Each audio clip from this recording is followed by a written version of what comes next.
Preparing to work with real leather. Tutorial 1. Types of leather. Choosing the right leather and calculating its consumption. I am about to start sewing a real leather steampunk underbust corset. Steampunk is a style characterized by metal accessories and applique in the form of various mechanisms. All accessories are usually given an aged, vintage look. Here is a waist cincher with brass accents and lay-on elements at the sides. I will use lambskin for this garment.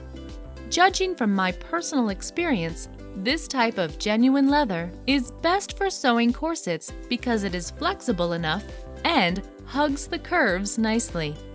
Normally, you use 7 to 8 mm lambskin in clothing.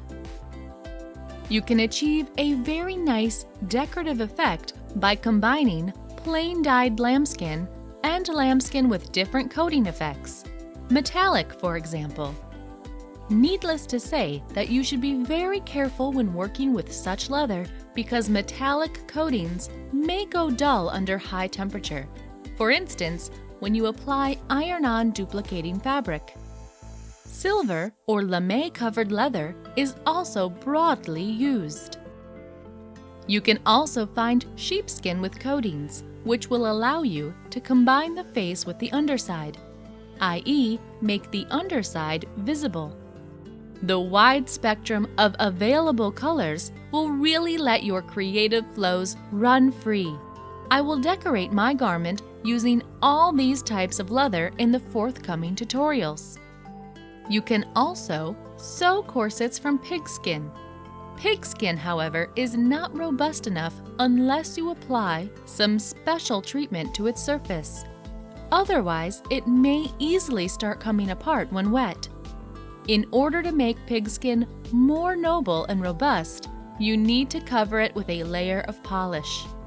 The best type of pigskin for sewing corsets is pigskin with a high-gloss, wrinkled finish. The wrinkles make it more flexible.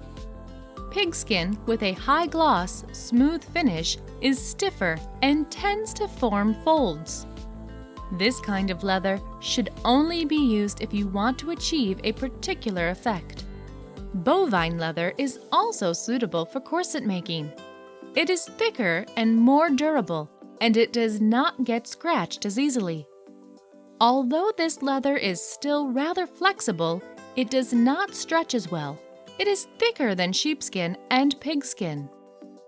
Garment bovine leather is usually 0.9 to 1.2 millimeters thick. You will need an industrial sewing machine to work with such leather after duplicating it with iron-on fabric. Garments made with such leather are very heavy, and they also look quite brutal. Calfskin is thinner than regular bovine leather, but its elasticity properties are not good enough for sewing corsets. Bovine leather used in haberdashery goods is also suitable, although even thicker, 1.2 to 1.4 millimeters. You will definitely need an industrial sewing machine to work with it. The best choice is a triple transport, triple feed machine. Corsets are assembled by sewing lapped seams and by riveting. It is best to duplicate leather before punching holes for rivets. Finally, you can also use very thick bovine leather, double bend. This is very thick and hard leather, 2 to 6 millimeters, and you can only join separate pieces by riveting. Corsets made with such leather have a particular look and style.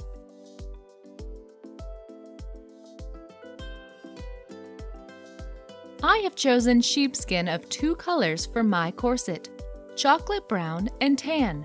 To be precise, I will use 2 chocolate brown hides for the garment itself and 1 tan hide for decoration.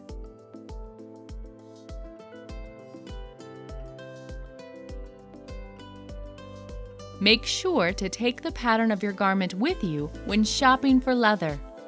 All hides are different in size and they may also have certain defects, like holes, etc.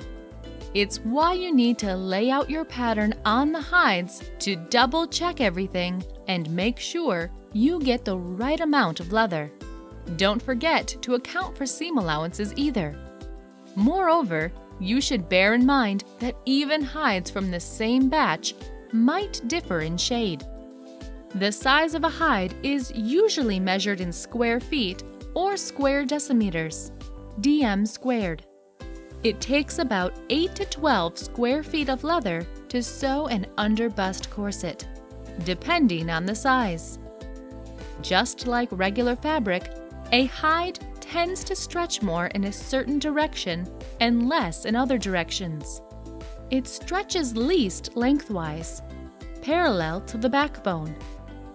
When calculating leather consumption, remember that only the central part of the hide can be used for high-quality garments. All other parts, shanks and belly, can be used for welting, applique, and other decoration purposes. Pay attention to defects. For example, I bought a tan hide with a hole because I'm only going to use it for decoration. My choice was determined by its color. Always examine hides from both sides and not just the face. The underside of a hide is known as its flesh side. One of the major defects of the flesh side is when its top layer starts peeling off. I recommend you should avoid such areas when cutting the garment because it is hardly possible to duplicate them with iron-on fabric properly.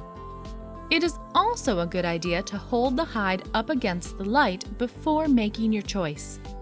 There may be some really small, unnoticeable holes in it.